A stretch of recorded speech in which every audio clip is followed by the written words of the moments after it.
महाराष्ट्र के इलेक्शन में कैंपेन का असर अब मुस्लिम संगठनों के जलसों में भी दिखाई दे रहा है। बड़े बड़े उलेमा और मौलाना वक्फ अमेंडमेंट बिल के इशू को मुसलमानों के खिलाफ बीजेपी की साजिश बता रहे हैं। तहफ़्फ़ुज़ औक़ाफ़ यानी वक्फ़ी हिफाजत के लिए सम्मेलन आयोजित हो रहे हैं। इसी तरह की एक कॉन्फ्रेंस जयपुर के बाद दिल्ली के तालकटोरा स्टेडियम में भी हुई। स्टेडियम लोगों से खचाखच भरा था और इस सम्मेलन में सबसे ज्यादा चर्चा हुई पूर्व राज्यसभा सांसद मोहम्मद अदीब के बयानों की। मोहम्मद अदीब ने लगभग 20 मिनट की तकरीर में बीजेपी और मोदी सरकार पर जमकर हमला बोला। मोहम्मद अदीब ने कहा कि आजकल कुछ लोग कहते हैं कि बंटवारे के वक्त सारे मुसलमानों को पाकिस्तान भेज देना चाहिए था। मोहम्मद अदीब ने कहा, इस तरह की बात कहने वालों को तो मुसलमानों का एहसान बंद होना चाहिए, क्योंकि बंटवारे के वक्त सारे मुसलमान जिन्ना का साथ देते तो पाकिस्तान लाहौर तक नहीं लखनऊ तक होता।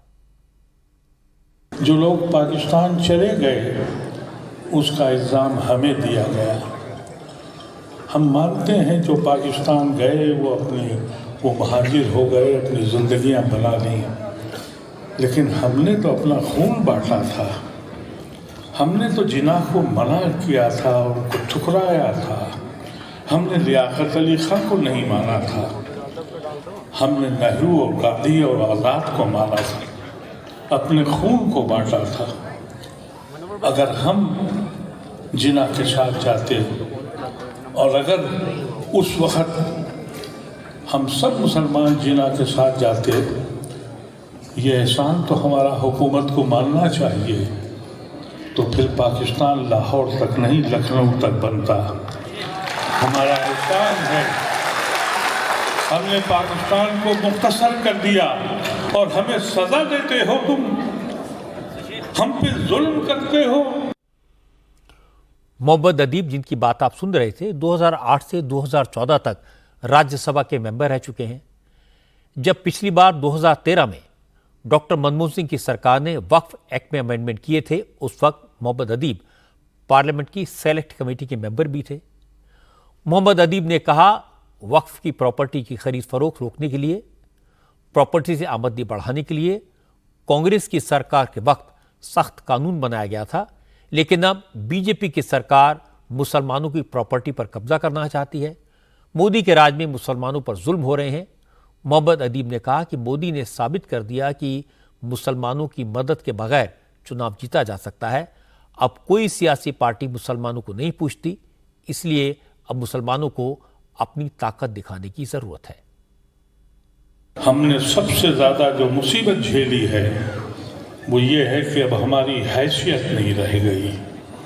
हम कभी जानते थे, हम जब अलीगढ़ में पढ़ते थे तो उस वक्त सियासी जमातें कहती थी कि कहीं मियाँ नाराज ना हो जाए।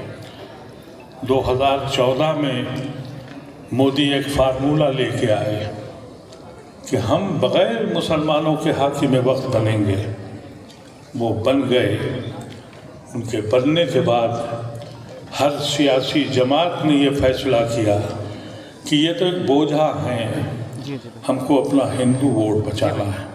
हमें घर में हमारे घुस के ये पूछें कि तुम खाते क्या हो और मार डालें, किसी के ज़बान पर आवाज़ नहीं आती।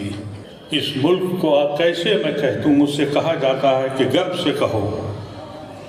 गर्व से क्या कहूँ? इंसान को मार के जश्न मनाए और मंत्री हार पहनाए और हम कहें कि जिनका गर्व करें। मैं शर्मिंदा हूँ अपने मुल्क से। जश्न इस बात का है कि मियाँ को तो ठीक कर दिया। जब ये फिजा हो जाए तो कैसे कोई कह दे कि हमको फख्र है अपने मुल्क पे, हम शर्मिंदा हैं अपने मुल्क से।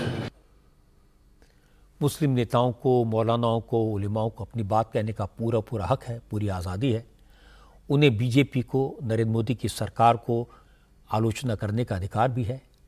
लेकिन ये कहना कि अगर सरकार ने उनकी बात नहीं मानी तो मुसलमान अपने स्टाइल में सड़कों पर उतरेंगे, या ये कहना कि फिर मुस्लिम नौजवानों को रोकना किसी के बस की बात नहीं होगी, ऐसी बातों को कौन सपोर्ट करेगा?